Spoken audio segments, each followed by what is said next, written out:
जय जय स्वामी समर्थ।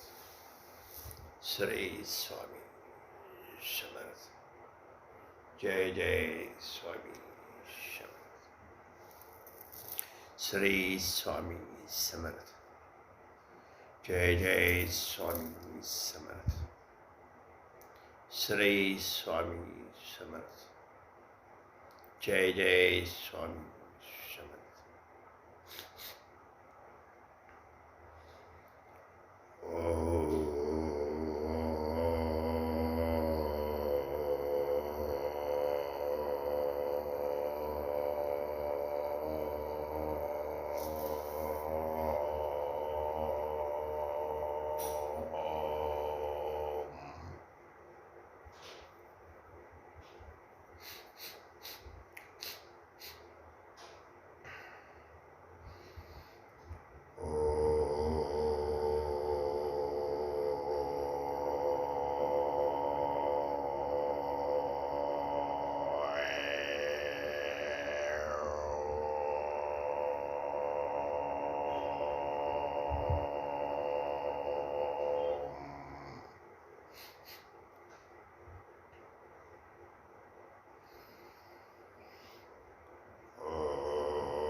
जय स्वामींची स्वामींची स्वामींची कृपा म्हणतात त्याला. जय स्वामींची कृपा म्हणतात त्याला. अरे कशाला बाकी काय लागतं, घ्या लवकर याला. अरे बाकी काय लागतं ते घ्या लवकर याला.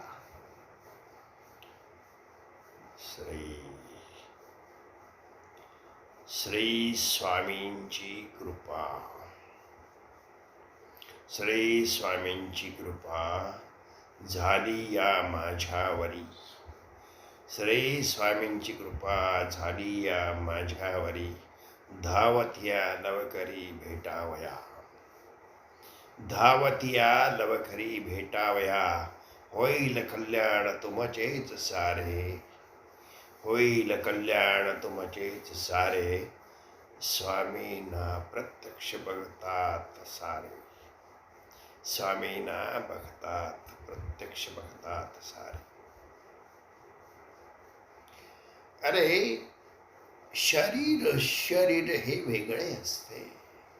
अरे शरीर शरीर हे वेगळे असते. वस्त्राप्रमाणे ते बदलत असते. अरे शरीर शरीर हे वेगळे असते. वस्त्राप्रमाणे ते बदलत असते. स्वामींच्या मूर्तीकडे त्यावेळेस पाहणे आणि स्वतः स्वामीचा अनुभव आत्मसात करून अनुभव घेणे हेच या देहाचे कार्य आहे.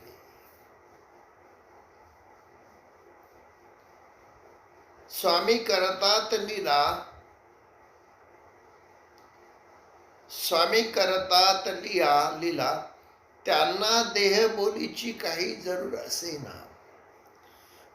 स्वामी करतात लीला, त्यांना देहबोलीची काही जरूर असेना.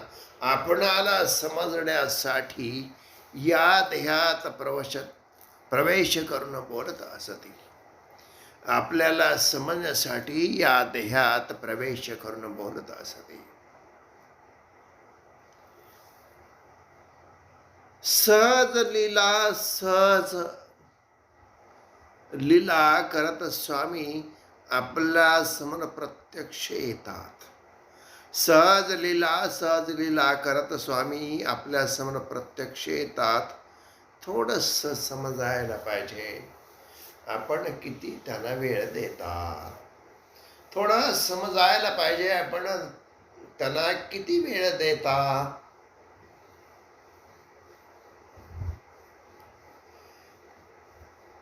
सगळं मानून चालत नाही. बरं काय, सगळं मानून चालत नाही, सेवाचे पण हे कार्य आहे. बरं काय, सर्व मानून चालता नाही, सेवेचेही कार्य आहे. स्वामी आपलेच असले जरी सेवा कार्य ही मोठी आहे. स्वामी आपलेच असले जरी सेवा कार्य ही मोठी आहे.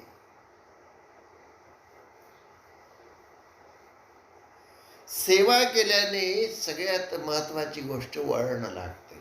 बरं काय, सेवा केल्याने सगळ्यात ती गोष्ट म्हणजे वळण लागते. याच वेळेस झाले पाहिजे याचे स्मरणही राहते. बरं काय, याच वेळेस झाले पाहिजे याचे स्मरणही राहते. वेळेचा अंदाज चुकता कामा नये, हेही त्याचे अनुभव येते. वेळेचाही अंदाज चुकता कामा नये याचाही त्यावेळेस अनुभव येते. स्वामी प्रत्यक्ष स्वमुखातून बोलतात, याचे सर्व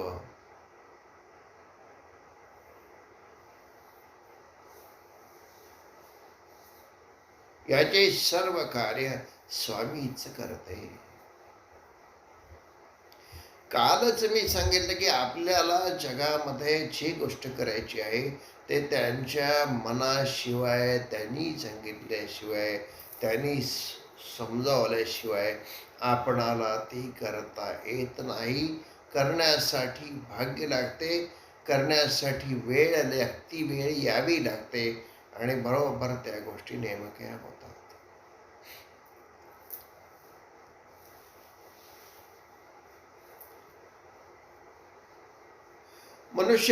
प्रत्येक मनुष्य प्राण्याच्या स्वतःच्या आयुष्यामध्ये स्वतः चुकत असतो. बरं काय, चुकत असतो म्हणजे चुकण्याची क्रिया स्वामीच करतात का, असंही मनात प्रश्न येईल. आपण एखादी गोष्ट चुकतो, एखादी गोष्ट करायची राहते, एखादी गोष्ट विसरती आणि ती आपल्याला विसरून लागते. आपणाला असं काही वेळेस वाटतं की मग आपण दुर्लक्ष केलं का, आपण त्यांच्याकडे लक्ष दिलं नाही का, आपल्याकडे सगळं होतं, आपण त्यांच्यापर्यंत त्या पद्धतीने पुरलो नाही का, आणि ते दोष आपणाला येतात का, किंवा आपल्यावर दोष आपण धरून बसतो. मनुष्य प्राणी म्हटलं की सहजीवनात असलेल्या गोष्टी आपण जेव्हा सहजीवनामध्ये प्रवेश करून कार्य करतो किंवा सहजीवन जगतो, त्यावेळेस निश्चितपणे तुम्हाला हे असं वाटणं साहजिकच आहे. परंतु या गोष्टी तुझ्या हातनं चुकून घडणार होत्या असं नव्हे, तर ते निश्चित घडणार होत्या. बरं काय, चुकून घडणार नव्हत्या अशा नव्हत्या, तर ते निश्चित घडणार होत्या. म्हणजे हे जे तुझं विसरलेलं कार्य आहे, तू ते केलं नाही कार्य आहे, ज्या गोष्टी तू कमी पडला असं वाटतं किंवा ज्या गोष्टीकडे आपण लक्ष, ते सुद्धा कार्य तुझ्या बुद्धीत बदल करून त्यानेच करून घेतलं. का, ती वेळ तशी असते, तो काळ तसा असतो, त्यावेळेस ते तसं व्हायचं असतं. आणि म्हणून ह्या सर्व गोष्टी महाराजांकडून आपल्याकडून करून घेतात, महाराज आपल्याकडनं करून घेतात.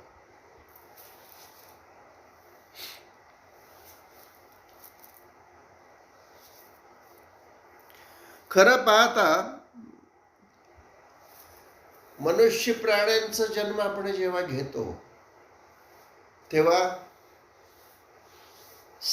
बाकी सर्व जे आपतेष्ट आहेत, तुमचे आई वडील आहेत, त्यांना खूप आनंद होतो. जन्म झाला, काय जन्म झाला.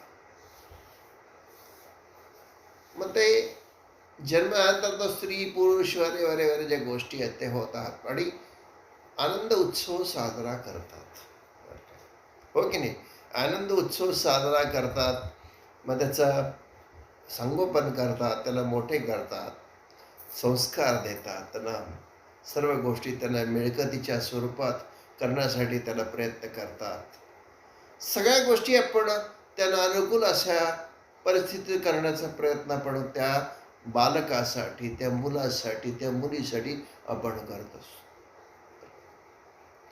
आता खरं तर त्यांचे भाग्य हेच असतं की ते लिहून दिलेलं भाग्य असतं. तुमच्या भाग्यामध्ये ते येणारच असतात, हे निश्चित आहे.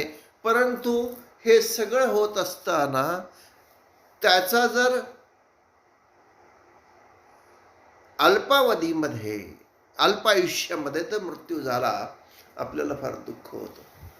आपण फार मनाला ती गोष्ट लावून घेत असतो. किंवा निश्चितपणे मनुष्य प्राण्याला तो त्रास होणार की इतक्या जवळचा, इतक्या जवळ आपण सांभाळलेला आपला बाळ, आपली मुलगी, मुलगा किंवा आप्तेष्ट जे असतील ते, त्यांना अचानकपणे मृत्यू येतो आणि आपण हळहळ करतो. आपलं चुकलं का असं आपण बघतो. पण हे घडणार होतं हे निश्चितपणे सत्य असतं. कारण मागील जन्मामध्ये किंवा मागील जन्मामध्ये त्याचं किती आयुष्य राहिलेलं आहे, कदाचित तो तितकंच जगण्यासाठी आलेला असतो. किंबहुना त्याने ते मागूनही घेतलेलं असतं, आपणाला त्यावेळेस माहीत नसतं किंवा त्याही जीवाला काही कळत नाही. पण जसं मनुष्य प्राणी मध्ये जन्म जेव्हा होतो तो आनंद व्यक्त करतात, सगळेजण उत्सव साजरा करतात, त्याच्यासाठी आपण सर्व संगोपन करतो. सगळ्या गोष्टी त्याच्यासाठी आपण करतो की जे आपलं वैभव आपण समजत असतो, आहे की नाही? आणि खरंच आहे, ते वैभवच आहे. आत्मा, परमात्मा, जीवात्मा एकत्र येऊन ते कार्य करतात. म्हणजे हे वैभव निश्चितपणे आहे, त्यात काही वाद नाही, बरं का? हे वैभव निश्चितपणे आहे. जसा आपणाला आनंद होतो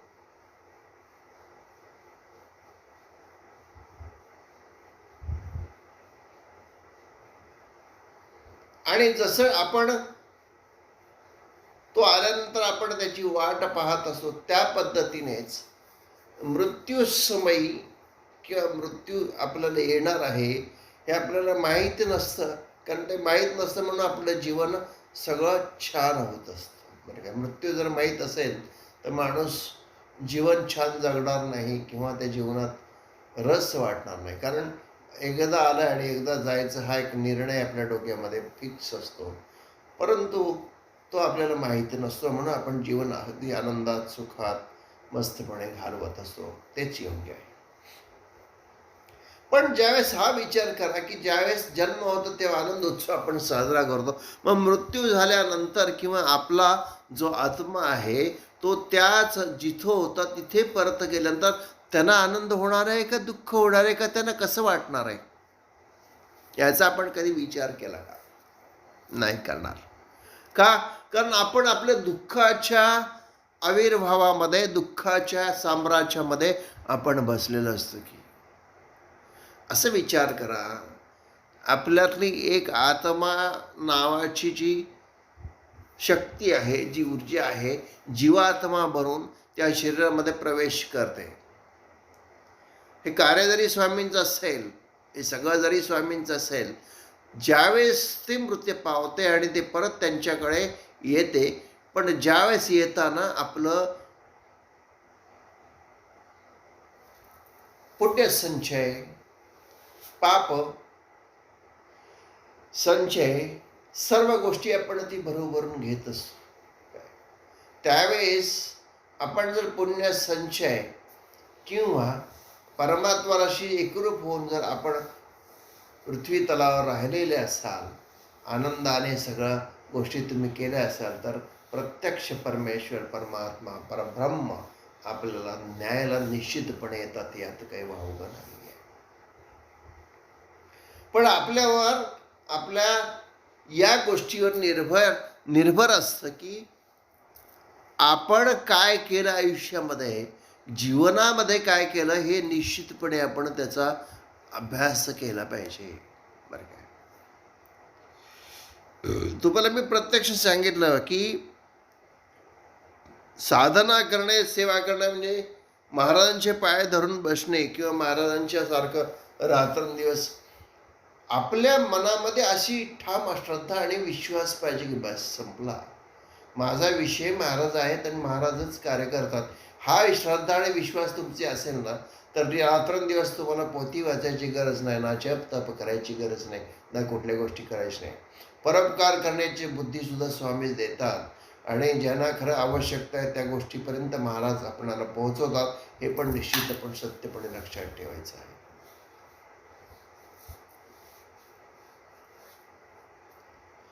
आता हे चक्र चालूच असणार. आपण जाणार, परत येणार, परत जाणार, परत येणार, परत जाणार, परत येणार. पण हे सगळा संचय जेव्हा आपण पुण्य संचय वर्गून प्रत्यक्ष परमेश्वर परमात्मा आपल्याला तिथून स्वागताला तर आपल्यापाशी उभा असतो, हे आपण लक्षात ठेवलं पाहिजे. ही लोकी ह्यानी परलोकी ही भीती ना तुम्हाला. स्वामी आपल्या तारक मंत्र म्हणतात, ही लोकी पण मी आहे, म्हणजे आताच्या लोकात परलोकी म्हणजे मृत्यूनंतर सुद्धा मी तुमच्यावर राहणारच आहे. ही एवढी मोठी ग्वाही महाराजांनी आपणाला दिली. मग भीतीचं कारण काय? भ्यायचं काहीच कारण नाही आहे. परंतु जसा आपल्याकडे जन्म झाल्यानंतर आनंदित होतं, तसं स्वामीनं त्यांच्या स्वरूपात मिसळताना तो आत्मा, चिरात्मा, की जो आपण जीवात्मा संबंध जोडून त्याला दिलेला आहे, तो परत आपल्याकडे येतो. निश्चितपणे त्यांनाही त्याचा आनंद, गर्व वाटणार आहे. जर तुम्ही चांगले कार्य करून, परमेश्वर चिंतन करून, सगळ्यांचं कल्याण करून, कुणाला त्रास न देता व्यवस्थितपणे आपण जर केलं असेल, तर निश्चितपणे परमात्मा तुम्हाला तिथून नेण्यासाठी येतो आणि आपल्यामध्ये सामावून घेतो. मग बाकीचे कर्मानुसार आपल्या आपल्या गतीत प्राप्त होतात. बरं काय, कर्मानुसार आपल्या गतीमध्ये ते प्राप्त शेवटी हे ज्या ज्या गोष्टी आहेत ते किती जरी असला तरी आत्मा हा निर्गुण निराकार आहे. त्याच्यामुळे त्याला काही कुठल्या प्रकारची बाधा कधीच पोहोचत नाही. मनुष्याच्या मनामध्ये ठामपणे भीतीचं सावट असावं की आपण जगामध्ये कुठेतरी वेगळी गोष्ट किंवा लोकांना त्रास होईल अशी गोष्ट करू नये. आपल्यातलं त्यांना दिलं तरी चालेल, पण त्यांच्यातलं आपण ओरबडू नये. सत्याचा मार्ग स्वीकारावा, काय धर्माचा आदर करावा, स्वधर्माप्रमाणे वागावं आणि परोपकारी असावं. ज्यांना गरज आहे, त्यांना आवश्यकता आहे, त्या लोकांना आपण निश्चितपणे आपल्या असलेल्या हिश्श्यातून तुम्ही मदत केली पाहिजे. त्यांची भूक तहान भागवली पाहिजे. की तुम्ही शक्य असेल त्या गोष्टी मी सांगतो. आणि असतील तर तुमच्याकडे ते दुप्पटपणे तुमच्याकडे येतील, पण त्यावेळेस त्यांची गरज भागली पाहिजे. त्यांचा आत्मा हा तळतळला नाही पाहिजे. त्या आत्म्याला सुद्धा आनंद मिळाला पाहिजे. शेवटी आत्मा हा मी आहे. आत्मा हा मी आहे. माझ्यातलं सगळं स्वरूपच मी तुम्हाला दिलेलं आहे. बरं काय, दुसरा काहीही नाही. हा आत्मा म्हणजे मीच आहे. म्हणजे बघा, मी प्रत्यक्ष तुमच्या शरीरामध्ये असा मी चिटकून बसलेला असतो की जो कार्य तुमचं मी करत असतो तरी तुम्हाला माहीत नाही आणि तुम्ही मला हुडकत बसतात. आणि परत एवढं सगळं होऊन परमेश्वरच नाही किंवा हे सगळं थोतांड आहे हे तुम्ही म्हणतात, त्यावेळेस काय मनामध्ये गोष्टी येत असतील याचा विचार करा. पण निर्गुण निराकार रूपाला त्या गोष्टीचे फार विशेष महत्त्व नसतं. हे त्याच्यामुळे ते सगळ्या गोष्टी फार महत्त्वाच्या मानल्या जात नाही. परंतु हे लक्षात ठेवा की प्रत्येक जीवामध्ये आत्माच बसलेला आहे, तो म्हणजे मीच आहे. आणि मी प्रत्येकाच्या शरीरामध्ये व्यवस्थितरित्या माझं कार्य पार पाडत आहे.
स्वामी महाराज की जय. अवधूत चिंतन श्री गुरुदेव दत्त. गुरुमुखातून येणारी वाणी ही साधी सुधी नसते. गुरुमुखातून येणारी वाणी ही साधी सुधी नसते. त्याचा पूर्णपणे विचार करा. आपल्यातला ते फायद्याचेच असते. त्याचा नीटपणे विचार करा. ते आपल्या फायद्याचे असते. उगीच नाही शब्द बाहेर पडतात मुखातून. उगीच नाही शब्द पडता बाहेर मुखातून. स्वामींची काय ताकद आहे त्या शब्दात कळते खरी.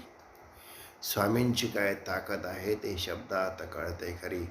जे नसलेल्या गोष्टी, जे माहीत नसलेल्या गोष्टी येत असतात समोर. तुमच्या अभ्यासाच्याही डोक्याच्याही बाहेर. तुमच्या अभ्यासाच्या आणि डोक्याच्याही बाहेर. का कधीच कळणार नाहीत तुम्हाला या सर्व गोष्टी. का कधीच काही नाही कळणार तुम्हाला या सर्व गोष्टी. असं कसं म्हणता म्हणून विचारताल तुम्ही मला. सत्य काय आहे ती परिस्थिती. असं कसं काय आहे म्हणून मला तुम्ही विचारताल. सत्य काय आहे परिस्थिती. अरे कधी आपण मृत्यू अनुभवला का. तुम्हाला तो माहीत आहे का. अरे आपण कधी मृत्यू अनुभवला का. कधी तुम्हाला माहीत आहे का. आणि जरी मृत्यू आला तर तुम्हाला ते सहज कळणं शक्य आहे का. जरी मृत्यू आला आणि ते तुम्हाला सहज कळणं शक्य आहे का. म्हणून सांगतो न कळणाऱ्या गोष्टीचा विचार करणे बरे नाही. म्हणून सांगतो न कळणाऱ्या गोष्टीचा विचार करणे बरे नाही. गरज असेल काय तर फक्त स्वामीनामाची वैखरी. गरज असेल फक्त तर स्वामीनामाची वैखरी. मुखातून घ्यावे नाम राहावे आनंदात छान. मुखातून घ्यावे स्वामी नाम राहावे आनंदात छान.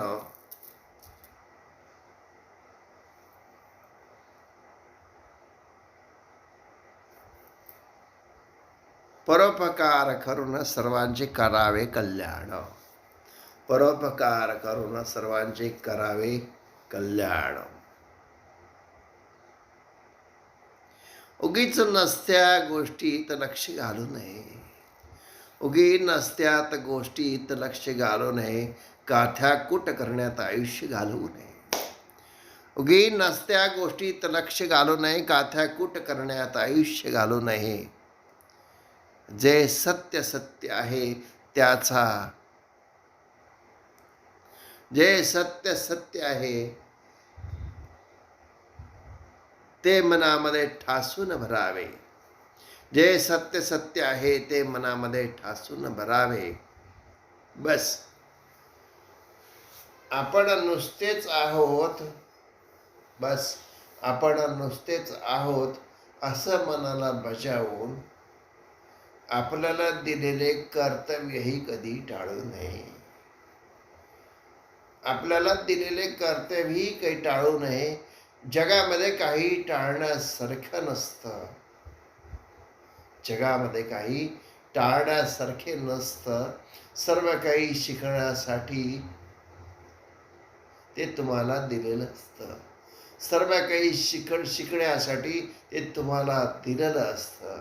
आम्ही नाहीत करत तुम्हाला जबरदस्ती. आम्ही नाही करत तुम्हाला जबरदस्ती.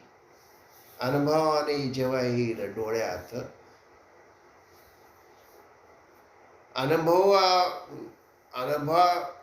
अनुभवामुळे जेव्हा येईल डोळ्यात शक्ती, तेव्हाच येईल तुम्हाला निश्चितपणे प्रचिती. तेव्हाच येईल तुम्हाला निश्चितपणे प्रचिती.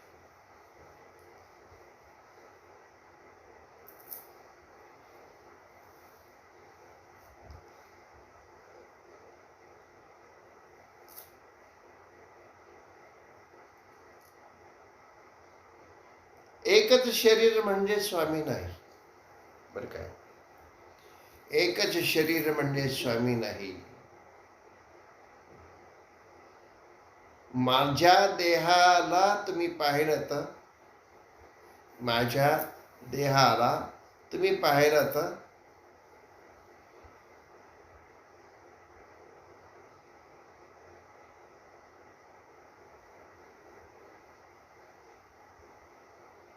तो स्वामींचा भाग आहे. माझ्या देहाला पाहिलं तर हे स्वामींचा भाग आहे. प्रत्येक ठिकाणी मी वसलेलो आहे. ज्याच्यामध्ये मी नाही त्याला काही अर्थ नाही. ज्याच्यामध्ये मी नाही त्याच्याकडे काही अर्थ नाही. म्हणून गळून पडलेल्या पानाला कुणी विचारत नाही. म्हणून गळून पडलेल्या पानाला कुणी विचारत नाही. जोपर्यंत मी त्याच्यामध्ये आहे तोपर्यंत त्याला गती आणि स्थिती आहे. जोपर्यंत मी त्याच्यामध्ये आहे तोपर्यंत त्याला गती आणि स्थिती आहे. मी निघून गेलो की त्याच्यातलं सर्व निघून जाईल. मी निघून गेलो की त्याच्यातलं रस, तत्व, गंध सर्व निघून जाईल. सडलेल्या पानासारखेही पडून राहण्याची वेळ येईल. सडलेल्या पानासारखेही पडून राहण्याची वेळ येईल. ती येण्याची वाट पाहण्यापेक्षा माझ्या सेवेत मग्न व्हा. ती वेळ पाहण्यात येण्यापेक्षा माझ्या सेवेत मग्न व्हा आणि माझ्या स्वरूपाचा तुम्ही नंतर स्वामी व्हा. आणि माझ्या स्वरूपात नंतर तुम्ही सामील व्हा. जिथे मी तुमची निश्चितपणे वाट पाहत आहे. जसा मी तू गेला आहेस तसाच तू निर्विकारपणे माझ्याच सामील हो. जसाच तू गेलास तो म्हणजे जन्म झाला त्यावेळेस, जन्माला घातलं त्यावेळेस कसा निराकार अगदी शांतपणे जिथे कुठलाही विकार पोचलेला नव्हता असा तो होता. जसा तू गेलास तू तसा तू माझ्याच सामील हो. बरोबर अजून नामस्मरणाची जोड घेऊन त्याच सोनाचं करून घे. त्याचं सोनाचं करून घे.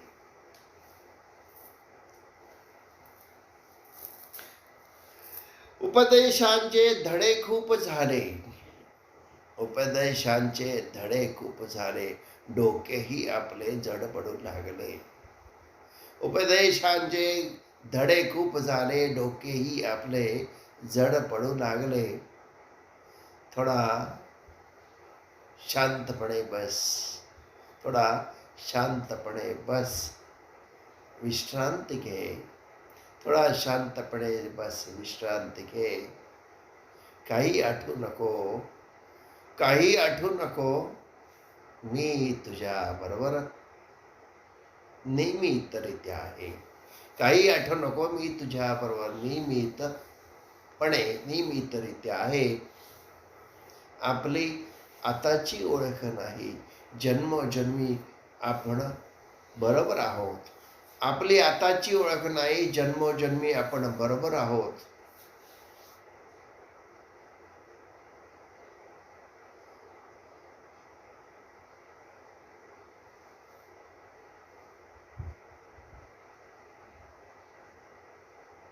आणि असेच पुढे येणार आहोत.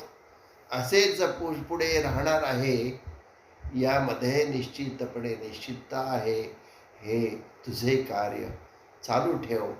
सर्वांगाने विकास सर्वांचा करून दे. हे तुझे कार्य चालू ठेव. सर्वांगाने सर्वांचा विकास करून दे. जिथे जिथे अवघड वाटते तिथे मी सर्व करून दे. जिथे अवघड वाटत आहे तिथे मी सर्व करून देईन. कल्याण करावे हा आपला मार्ग. कल्याण करावा हा आपला मार्ग. आपण त्या मार्गस्थ व्हावे. कल्याण करावे हा आपला मार्ग. आपण त्या मार्गात राहावे.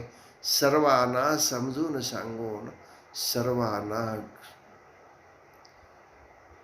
गुणी करावे, सर्वांना समजून सांगून सर्वांना गुणी करावे. हळूहळू सहज बोलणे ही तुझी होईल रीत. हळूहळू सहज बोलणे ही तुझी होईल रीत. द्याचा असेल मतितार्थ बहुत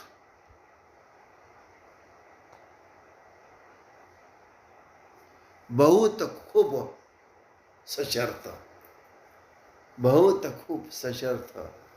म्हणून जी ऊर्जा तुला दिलेली आहे त्याचे निश्चितपणे सर्वांना उपयोग आहे. अवधूत चिंतन. श्री गुरुदेव दत्त. श्री स्वामी समर्थ महाराज की जय. काया वाचा मनोभावे तुझा मी म्हणवी तसे, हे लाज तुझला माझी बुद्धी दे रघुनायका. कृष्णम वंदे जगद्गुरु. आज गुरुवार का दिन है तो हम सबके भक्तों के साथ रहते हैं, जाकर आते हैं, प्रसाद लेते हैं. लेकिन शुरुआत में हम श्री गणेश जी और सरस्वती का नाम आज नहीं लिया है. क्यों, हम बताते हैं.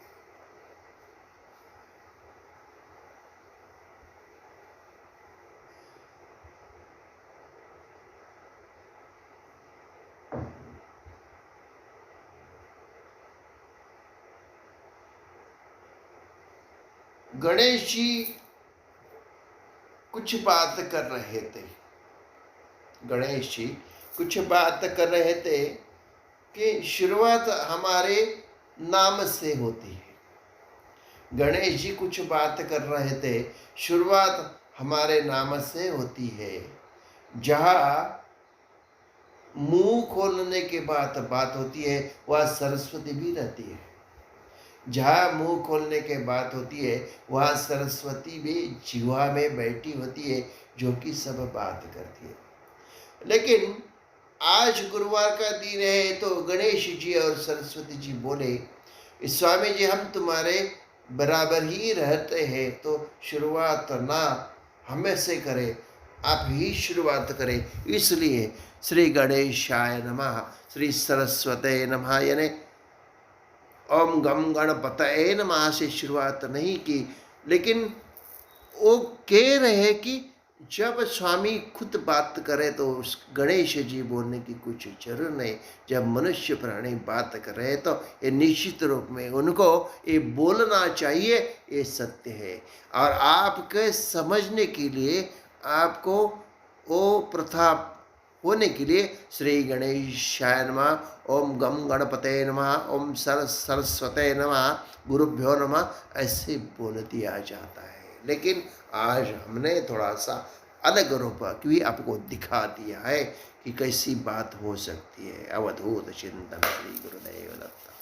कृष्णम वंदे जगद्गुरु. जय स्वामी. हम स्थित हो जाते हैं, सबको आशीर्वाद देते हुए हम आज स्थित हो जाते हैं. जय स्वामी. आंखें खोलो.